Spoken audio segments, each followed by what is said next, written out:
Hello, and thank you for participating in this virtual junior-senior parent meeting.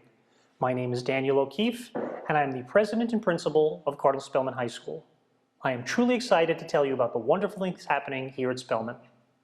But first, as a public service announcement, a few important guidelines to review with your children so we maintain the health and safety of all members of the Spellman community. We are required to follow the CDC guidelines to prevent the spread of COVID-19. Every student, teacher, and staff member is responsible for every other person in this building. Staying 6 feet apart, wearing a mask, not touching one's face, and washing one's hands. These are simple rules to follow, but they have a profound effect on stopping coronavirus in its tracks. Your child's individual behavior will become the most effective defense against the virus. Because our goal is to keep everyone healthy. And the best way to accomplish that is for each of us to demonstrate individual responsibility, protecting ourselves and others. In addition, it is absolutely imperative that if any student experiences any symptoms, such as fever, cough, chills, or nausea, that they please stay at home. When you walk around the building, you can see that we have hand washing and hand sanitization stations. And the students are encouraged to regularly wash their hands. This way they remove germs, they avoid getting sick, and they prevent the spread of COVID. The overall success of this school year is going to require each of us to work together closely, to listen to one another's concerns, and to do our part to contribute to a positive, healthy, and safe school experience. Now, even with COVID-19 permeating every aspect of what we do, it is my hope that we'll be able to help your sons and daughters achieve the success that both you and they desire. Junior and senior years are a critical time in our children's lives. College looms over the horizon, and everything our children do is crucial to the college admissions process. Schoolwork, after-school activities, teams, clubs, volunteer work, and a social life all have to fit into the context of academic achievement. Juniors are going to take the PSAT this year, and that will also count as the National Merit Scholarship Qualifying Test. The junior year report card is the first set of grades a college will see when they receive an application. Seniors, they'll take the SAT and the ACT exams. They'll be writing admissions essays and applying to colleges. And most of them will be done with this process in just a few short months. And you'll be trying your best as parents to figure out how to pay for college and to get the best financial aid possible. To make this work, we'll all do this together. Administrators and parents set the tone for the year. Tonight, we will open the doors of communication that will enable your sons and daughters to reach their full potential. I know that you're all aware of this, but it bears repeating. It is with your support that your children will achieve better academically, function better socially, and grow in the mature Christian values that we work to instill in them. Spellman stands out as a school of academic excellence. Most of you are aware that the passing grade is 70%, but none of your children should be aiming at 70. Every one of them should be aiming at 100. If you aim at 100 and miss, you might end up in the 90s or the 80s. But if you aim at 70 and you miss, you end up in summer school. In every aspect of our lives, we should aim for the highest goals. Even if we don't achieve what we aim for, we still succeed. In a few minutes, you're going to hear much more about the college search and the application process from Ms. Maria Piri, our assistant principal for guidance. It will probably be the most important part of this virtual presentation. But before that, I want to share some important information. College credit. We have a wonderful college credit program here at Spellman. Juniors and seniors have the opportunity to take courses in science, Spanish, English, social studies, and math for college credit. Courses are worth anywhere from 3 to 5 credits and are offered through a partnership with St. John's University. But more importantly, these credits are official college credits, and they transfer to any college that accepts St. John's credits. In fact, the transcripts from these courses come directly from St. John's, not from Spellman, and 95% of the schools in the country will accept them. And this is all in addition to our rigorous AP program, which gives even more opportunities for college credit. I'll tell you this, that every year we have students who start college with at least 1 or 2 semesters of college coursework completed while still in high school. That is saving their parents up to a year of college tuition. Our students are also successful in applying for scholarships. Last year, the graduating class at Spellman earned over $38 million in scholarships. That amount is unparalleled in our local high schools. We have invited some of the top colleges to speak to your sons and daughters this year. Almost every Ivy League college will set up a visit with Spellman, and virtually if necessary. And I'm thrilled to share this with you because one of our primary goals here at Spellman is to prepare your sons and daughters for college. We will do everything we can to help them succeed. All we ask of you is that you share in the process. I'm looking forward to a great year. Please reach out to the administration if you have any questions. I promise you that we will be here for you. Thank you so much and God bless. Good evening and welcome to Parent Night. My name is Piri and I'm the Assistant Principal of Guidance. Although this year is different from past years, the support services we are offering your children will not change. The only thing that might change is the way we will be delivering these services.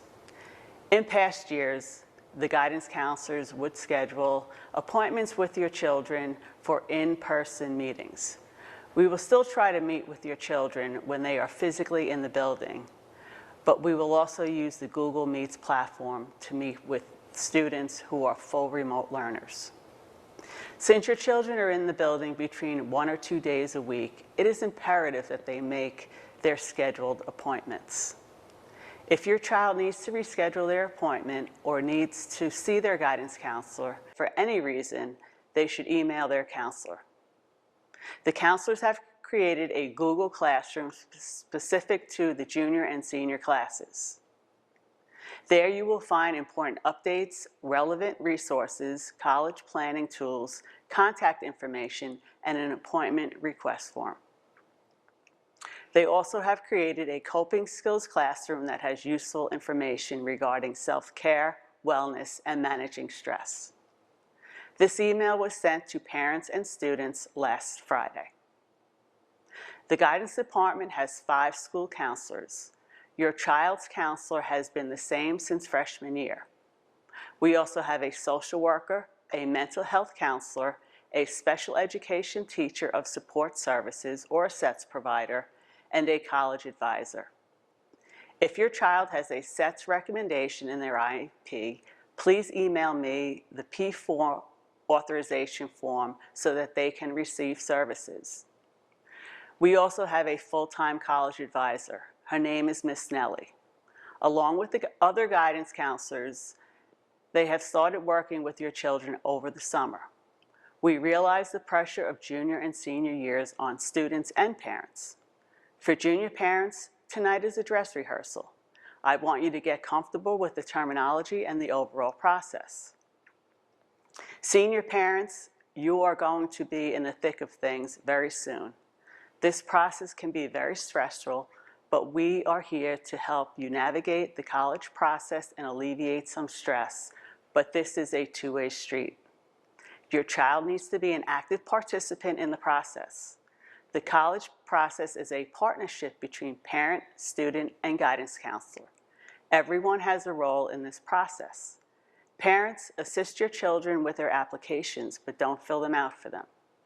The goal of the guidance department over the next year or two is to assist your child find the college that is right fit for them, no matter what their GPA is. The guidance department role has changed since your children entered Cardinal Spellman High School. During their freshman and sophomore years, we were here to assist your child in transition to high school. Now we are here to help your child make decisions about their future. What is your child's future? What will their mark be on the world? Will they be a scientist that finds the cure for cancer? Will they be the CEO of a Fortune 500 firm? With hard work, dedication, and perseverance, anything is possible. Parents, continue to encourage your children to do well academically. Set high but realistic expectations for your children. Juniors, your grades at the end of junior year are the grades that the colleges will see when you are applying to college in the fall of 2021. To many senior parents, it is too early for your children to experience senioritis. Colleges will request the first semester grades of your children. Colleges want to see a well-rounded student who is able to balance academics, athletics, clubs, and community service. We believe that Cardinal Spellman High School has prepared your children to be successful in college and in life.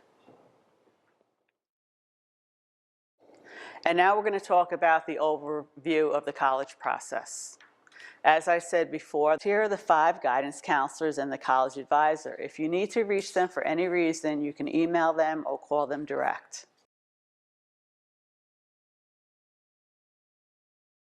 Juniors, the PSAT will be administered at school on October 14th. I'll be sending out a survey to all junior parents as a way to RSVP to testing so that I could plan accordingly. What is the PSAT? It's a standardized test that provides first-hand practice for the SAT. It serves as an entry point to the National Merit Scholarship. The National Merit Scholarship is an academic competition where you can potentially get recognition and qualify for scholarships based on your PSAT score. It's also a good predictor for future SAT test scores without any preparation.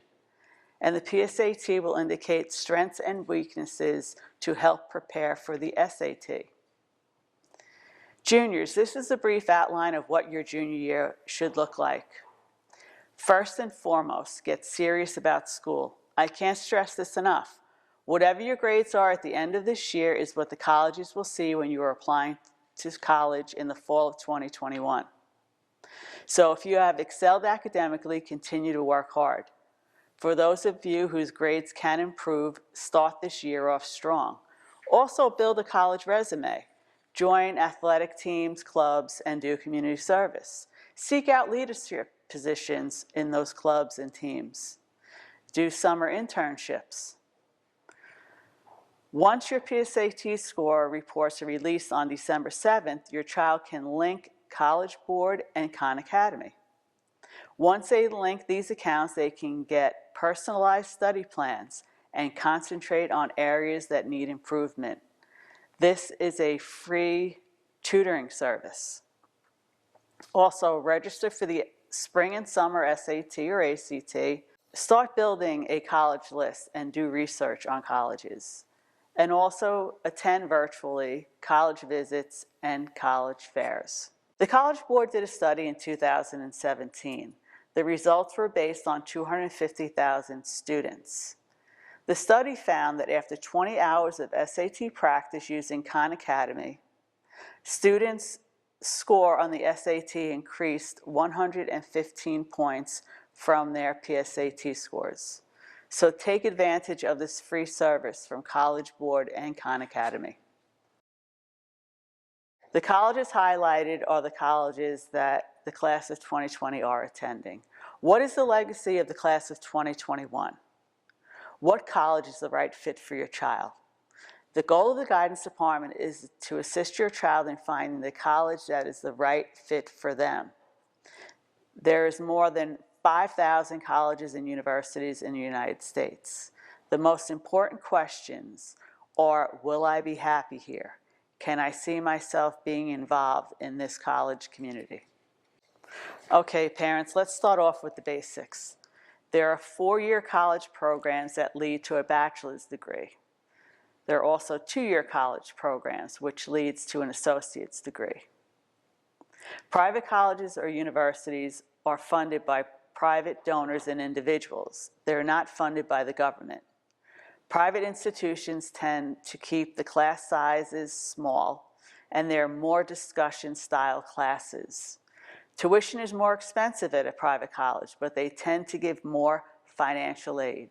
Examples of private colleges in our area are Manhattan College, Iona College, NYU, and St. John's University.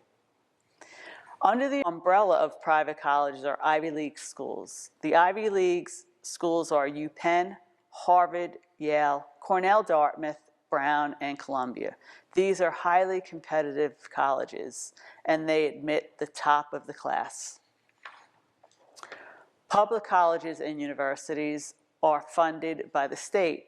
Although the state school tuition is lower, they tend to give less financial aid to students, and enrollment is also larger. Examples of some SUNY schools are Albany, Binghamton, New Paltz, Geneseo, and Maritime. There are also city universities of New York. Those schools are Hunter, Lehman, John Jay, Brooklyn, and Queens. The two-year colleges are community or vocational schools. Vocational colleges specialize in culinary arts, and they can be 2 or 4-year schools. Parents, please don't dissuade your children from applying to private colleges because of tuition. Apply to both private and public schools and then compare financial aid packages.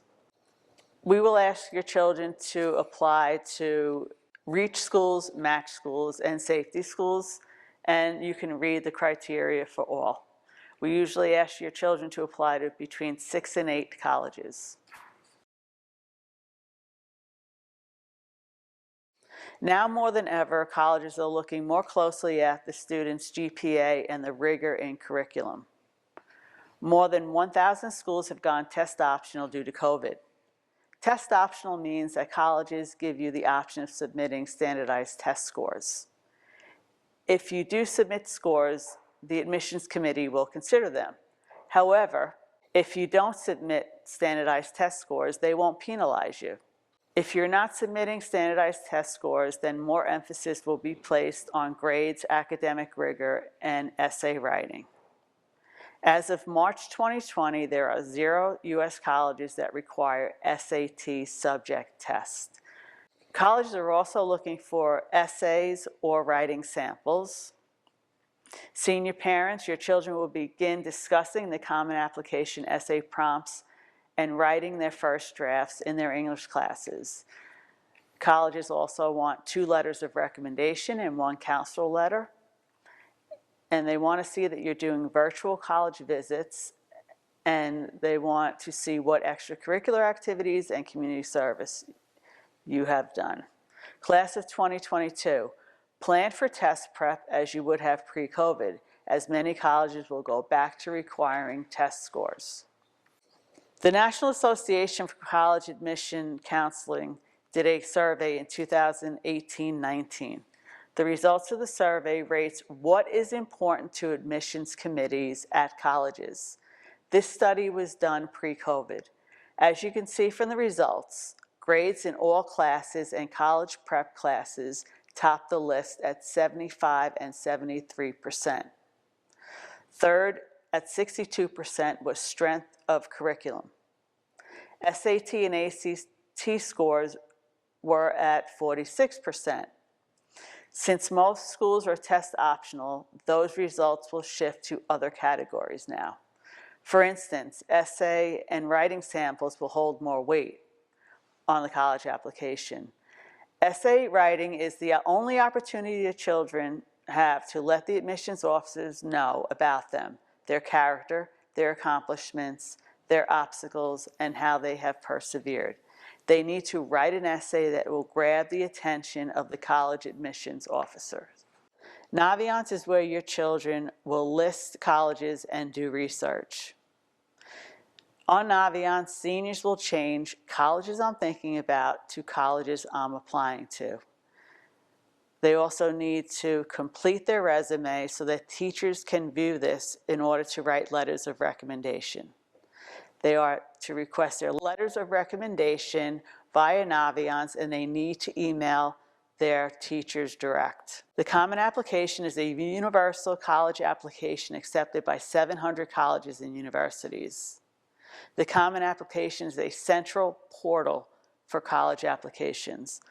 On the Common Application, that's the place where your children will write their essay prompt and also complete a family section. We ask that parents do the family section with their children. Junior parents, Guidance will host a junior seminar in the spring to introduce juniors to Naviance and the Common Application. So what are student and family responsibilities? Well, students are responsible to complete the Common Application or other college applications. They're responsible in writing their essay or writing prompt. They are to request their transcripts via Naviance and by emailing their guidance counselor. Families are responsible to pay college application fees, and if your child is eligible for a fee waiver, they are to email me their 2019 1040 form. If your children are athletes, they are to email Mr. Spence and register for the NCAA registration. Also, parents are responsible to fill out the FAFSA. Filing begins October 1st. Your children can apply to college either by early action, early decision, or regular decision. The deadlines vary. For early action and early decision, the deadlines are usually November 1st and November 15th, and they will receive a decision by the college usually in December. Regular decision deadlines are generally in January or February. Your children will receive admissions decisions by March 15th. Early action and early decision are very similar except for one caveat. Early decision is a binding agreement. If you apply to a college early decision, you are telling that school that no matter what, if I'm accepted to your school, I will attend your college. Early action means you're applying to that college early. It is not a binding agreement. Odds definitely increase in your favor when applying early decision. The pool of applicants is smaller, so you stand a better chance of making an impression before the admissions office is inundated with applications. But there are pros and cons to applying early decision. Early decision is best suited for students with a strong academic record and who meet or exceed the academic requirements for their first choice college. Getting accepted early relieves the pressure of waiting to hear on decisions and allows students to avoid paying additional application fees. Early decision also will give your child a stress-free senior year. The cons of applying early decision. Well, first, you can't compare the financial aid packages. And also, this is not for students that need to compare packages or for seniors who need colleges to see their first semester grades. The cons of applying early decision. You can't compare financial aid packages. So for those students that need to compare financial packages, this is not the right choice for you. Also, for seniors who need to show colleges their first semester grades, applying early decision is not the right choice either. What is the senior to-do list?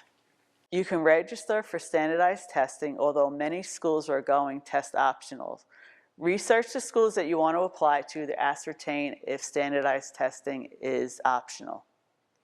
You're going to trim down your college list to 5 to 10 schools. You need to ask teachers for letters of recommendation now. Start your college application and start working on the common application essay questions. Also, visit colleges virtually, and here are the 2 links that you can use to do that. Doing a virtual college tour will give you general information about the college regarding tuition, enrollment status, admissions requirements, and the different majors that the colleges offer. The following 2 slides are SAT dates and ACT dates and how you can register for both exams.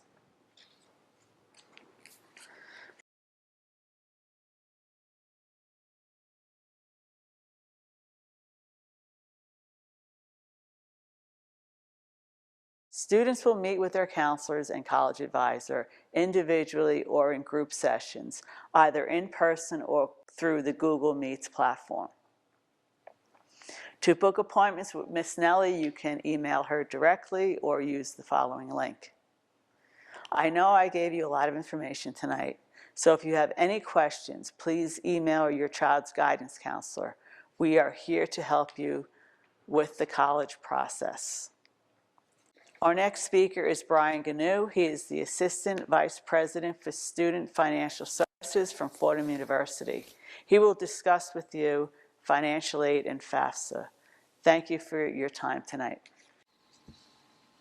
Hello, my name is Brian Ghanoo. I'm the Assistant Vice President for Student Financial Services at Fordham University.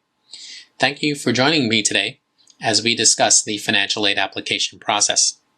I hope by the end of this presentation, you will have answers to many of the questions that you might already have. Today, we will discuss the basic financial aid concepts, applying for financial aid, understanding your financial aid offer, and a wonderful tool available to you called the Net Price Calculator. First, let's start with the basic financial aid concepts. While financial aid can make college more affordable, parents and students are expected to take primary responsibility for paying for post-secondary education. The primary goal for financial aid is to assist students in paying for college. This is achieved by evaluating a family's ability to pay for their educational costs. The financial aid application is the tool that we use to aid in that evaluation. Once the financial aid office reviews the applications, they will distribute the limited resources that they have in an equitable manner across all students. Students are notified of this via the financial aid offer. The financial aid offer will provide a balance of gift aid and/or self-help aid. First term we want to talk about is the cost of attendance. The cost of attendance is made up of direct charges and indirect charges. The cost of attendance will outline to you what it would typically cost for a student to attend that college or university. Direct charges are charges paid directly to the school. For example, tuition and fees, room and board. Indirect charges are costs that the student would incur on their own and pay on their own. For example, books, transportation, miscellaneous expenses such as soap, shampoo, and the occasional meal off campus. The next term you need to know is the expected family contribution, or EFC. Your EFC is an index that is used to determine your eligibility for federal student aid. The EFC is calculated once you submit the FAFSA application.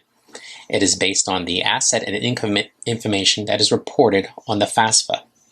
Other factors that go into determining your EFC are your family size, the number in college, the state you live in, and the age of your older parent. The EFC is the amount the federal government feels your family can contribute to your higher education expenses. It is, however, often not the amount that you will end up paying for college. So financial need is determined by taking the cost of attendance and subtracting the EFC. For example, if the cost of attendance is $23,600 and your EFC is $7,000, the financial need would be $16,600. Schools will try to meet the need of $16,600 based upon the resources that they have. Now let's discuss the financial aid application. The first application that we're going to talk about is the FAFSA application, or the federal application, or the free application for federal student aid. In order to complete this application, you're going to need to have various pieces of information. You're going to need to have your 2019 U.S. income tax return, your 2019 W-2s, current balances that you may have in checking and savings accounts, any non-retirement investments, value of property and other your primary residence, and any other property that you might have, records of 2019 untaxed income, and social security number, driver's license number, and a list of all the schools that you will be applying to. In order to start the FAFSA application, you need to have an FSA ID. Your FSA ID is your electronic signature. This is going to be needed to complete the application online. To create an FSA ID, you can go to fsaid.ed.gov. Both a student and a parent need an FSA ID. It is important that you do this independently, so parents do not create a FSID for the student using your information.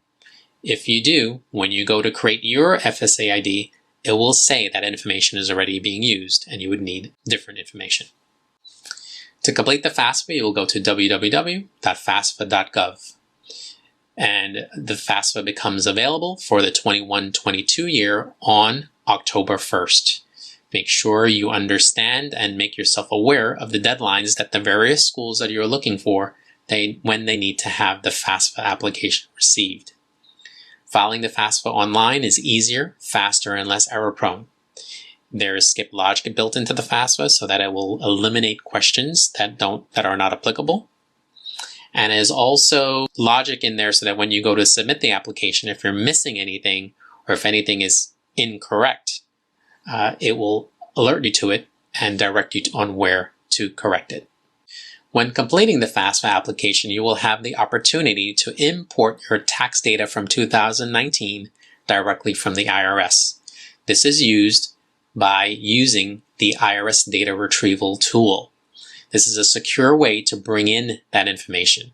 Using the IRS data retrieval tool, it reduces errors on your application, and it also reduces the probability of you being audited by the Department of Education. This is a screenshot of the FAFSA application website for your information. Please be aware that when you go to complete the application, there will be 2 active years. The current year, which is the 2021 year, and the 21-22 year. You want to make sure that you are completing the FAFSA application for the 21-22 year. As you complete the application, there is help available at each question that will help you find the answers if it's referring to tax forms or definitions of what you would need to do to answer the questions. Once you have submitted your application, you will get a confirmation page. The confirmation page at the bottom will indicate what your EFC is. Once you have completed the FAFSA application, if you're a New York State resident and listed a New York State school, you will be presented with a link to complete your state application. It is easier for you to complete your state application at this time, as it will import many of the data points that were completed on the FAFSA onto the state application. As with the FAFSA, you will need to have a user ID and HESC PIN. You can complete that once you get to the New York State payment application. If you don't complete the New York State aid payment application at the time of the FAFSA, that's not a big deal. You can go directly to the New York State website and complete the application at the link located on this slide. A CSS profile may be required by your school. Most private institutions require the CSS profile. It is a more comprehensive application that provides more data to the schools so that they can use it to determine your eligibility for institutional aid. Some schools will require the CSS profile from you and your custodial parent, and would also require a CSS profile from your non-custodial parent if your biological parents are divorced. To complete the CSS profile, you would go to cssprofile.org. Like the other applications, you will need a username and password. The CSS profile is not free. There's a $25 registration fee and application for the first school, and $16 additional fee for each additional school. If you qualify for an SAT waiver through the College Board, you will automatically qualify for a CSS profile waiver. Do not submit a CSS profile if your school does not require it. Here's a screenshot of the CSS profile, and as you can see, there's 2 award years there. There's the Fall 2020, Spring 2021 year, and the Fall 2021 and Spring 2022 year. Make sure you're filling out the 21-22 application year. Once you have completed the applications, both the FAFSA and the CSS profile, they will be received by the institutions that you're applying to and have listed on those applications. We receive those forms electronically. Once the financial aid starts to review the forms and verify the information, they may reach out to you to ask for clarification and additional documents. If you receive a request for additional documents, please submit them as quickly as you can. It's also important to keep handy the documents that you're using to complete the application, just in case the school may ask for it. Once the school verifies all of the information, they will determine your eligibility for federal, state, and institutional financial aid, and will send out to you via mail or email the financial aid offer. The financial aid offer will consist of several types of financial aid. Let's discuss those now. First, there's gift aid, which consists of scholarships and grants. Gift aid can come from several sources. The federal government has a Pell Grant and SCOG grant. The state has a TAP grant or TAP scholarships. Institutions have grants and scholarships. And then there are other forms of scholarships outside of the institution. such as tuition reimbursement from a parent's employer, local groups, or foundations. The state has several types of scholarships, one of them being the Excelsior Scholarship. This is a scholarship for students attending eligible SUNY and CUNY schools. This covers tuition minus any Pell and TAP. To be eligible for this, the family must have an AGI of 125,000 or less. Enhanced tuition awards are awards for students attending private, not-for-profit colleges. The maximum award is $3,000. In the Enhanced Tuition Award Program, students awarded money by the state, that amount has to be matched by the school that they're attending. So, for example, if you receive a $3,000 tuition award, Enhanced Tuition Award from New York State, the school that you're attending will have to match that with another $3,000, so you will benefit a total of $6,000. Students receiving the Enhanced Tuition Award must reside and work in New York State for the length of time the award was received. So if you receive the award for 3 years, you would need to stay in New York and work in New York for 3 years after you leave school. Otherwise, the grant would turn into a loan. Self-help aid. Self-help aid is aid that the student has to do something in order to get it. First, there's work programs. Students can work on or off campus. They're paid an hourly wage and they're issued a paycheck, similar to any other type of job. Then there are loans. There is the Federal Direct Stafford Loan. This is a loan in the student's name.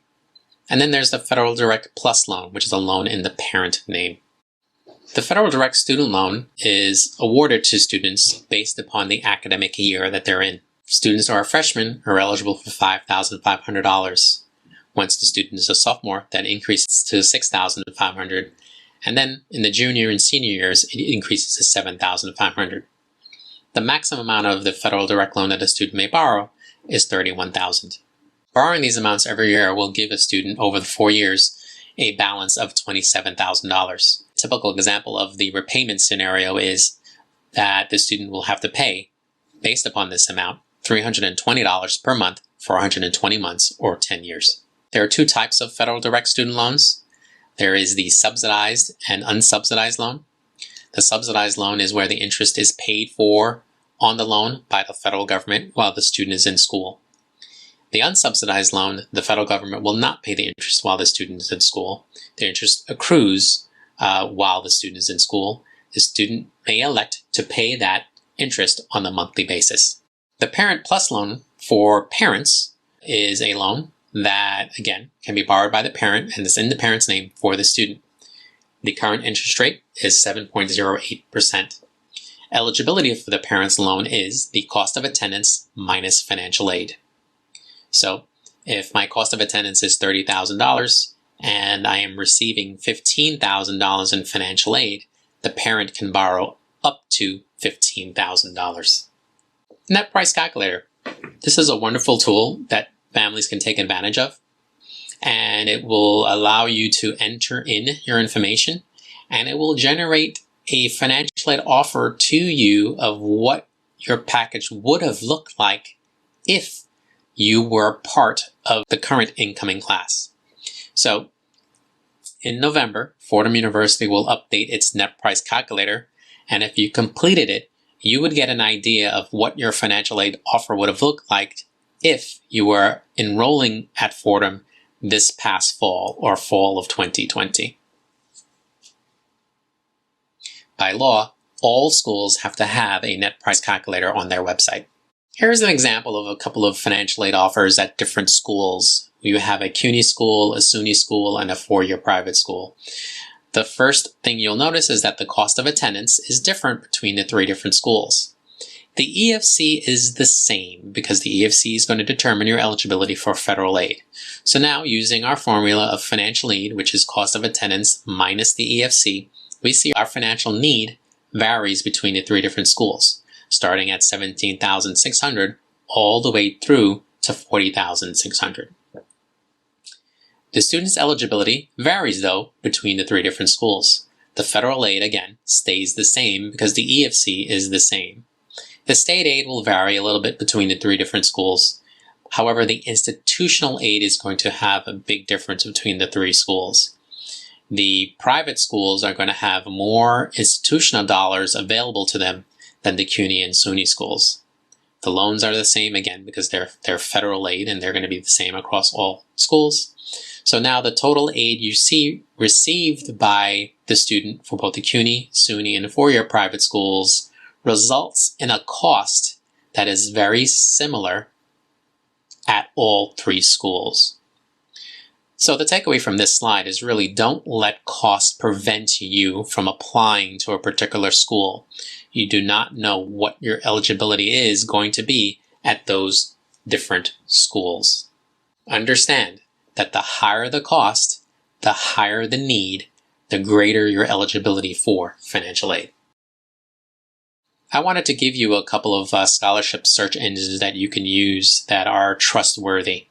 You can see those on this site here. Our advice to you is never pay for a scholarship search. Never provide your social security number. Never provide a credit card. Never provide your date of birth. Those are things that you don't need, or scholarship search engines don't need to determine your eligibility. If you're being prompted to provide some of that information, it's probably something that's a scam, and you want to move away from those particular searches. I'd like to go through a couple of myths that we hear that are very common. First, do I need to wait for my child to be accepted before I apply for financial aid? And the answer is no, do not. The financial aid application process should be run in parallel with the admission application process. Do not wait until you get an admissions decision to apply for financial aid. If you do, you may find yourself waiting because the money may have been expended already to other students that follow in time. My family's combined income is over $150,000. I won't qualify for any aid, so it's not worth filling out the FAFSA and the CSS profile. There's no magic number. You don't know what you're going to be eligible for. We have many families that ask us that question. Let us determine what you're eligible for. Scholarships are considered financial aid. Many families just want to be considered for scholarships and feel that they don't have to file the FAFSA and the CSS profile. That's not correct. At Fordham, we offer scholarships, but to be eligible for them, you have to file the FAFSA and the CSS profile. Filing for financial aid is too complicated. It's not. There's lots of help available to you to help you through the application process. The forms themselves have help texts where they refer to you to different documents to capture the information or definitions to help you understand what they're asking for. Ask the schools that you're applying to for help. They will be able to direct you and guide you through the application process. The folks at Cardinal Spellman are here to help you as well and advise you on what steps are necessary for you to help complete the financial aid process. Ask the experts. You can call the helpline on the FAFSA. You can, again, talk to the financial aid folks at the schools you're applying to, and your high school guidance counselor's office is also available to you. Don't ask your neighbor. Don't ask your plumber. Don't ask aunt. Don't ask your uncle. Ask the experts. Wanted to give you a timeline of what the financial aid application process should look like for you. Both the FAFSA and the CSS profile become available on October 1.